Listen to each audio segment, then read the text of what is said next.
speaking of housewives, I mean, you know quite a few. I do. So, okay, the last time you were here, let's start with this. You said that Sutton is your favorite best dressed housewife.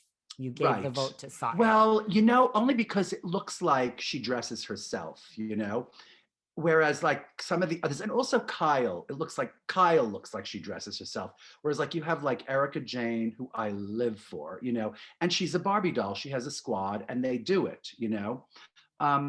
And then you have Lisa Rinna. Actually, you know what? Lisa dresses herself too. Lisa's pretty damn chic, right? Lisa's looking very chic these days.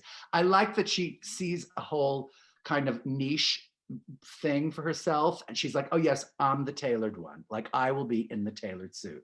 I will be in like the sweater and slacks, as opposed to, she sticks crazy to it. Dorit, who is like, Dorit, who just is full on, kind of done from head to toe. Right. Yeah. I do not. I mean, what do you think? Because I debate with people like this all the time. Like designers are not, I mean, Louis Vuitton is not giving Dorit Kemsley those free clothes, right? They're not.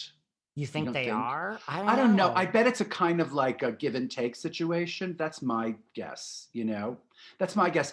And the thing is like, I said this once to Andy on his show, and I mean this in I'm just as an observation, because I love profanity. I love it. Me too. Like I every I have a third horrible thing. mouth. Me Same too. here. But I mean, like in general, like when you're doing a room, you have to have a lot of profane things. You know what I mean? Not that, but by profane, I mean like very inexpensive or obviously not chic or obviously gauche, or something in the room has to be off, Yeah. And so when I look at the way these women dress, like it's so profane, and I think like, well, okay, wait a minute now.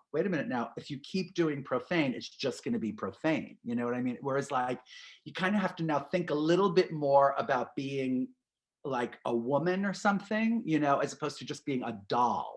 Like, I think it's important to like be a woman also. That's all. I'm just making that little observation, What did and that's Andy what I like say? about, well, Andy he laughed. I was talking about Charo. I was like, the more you do Charo, in the end, you just become Charo, which could there be anything better? No, obviously not. But I just want these women to understand. It's like, if you keep doing Charo, you're going to be Charo. Hooray, hooray, by the way, hooray.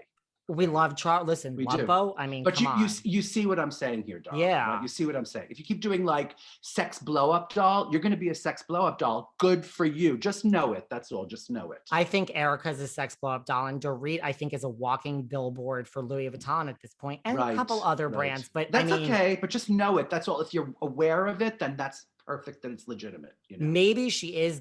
I didn't think she was. I just assumed. I mean, maybe I'm being a snob. I just assumed that Louis wouldn't give. I mean, they would give maybe stuff to, I don't know, like, I don't know. But Do not I know Dorit. anymore? I don't know anymore. I don't know. I would defer to Isaac Mizrahi over David Yontef if I was going to ask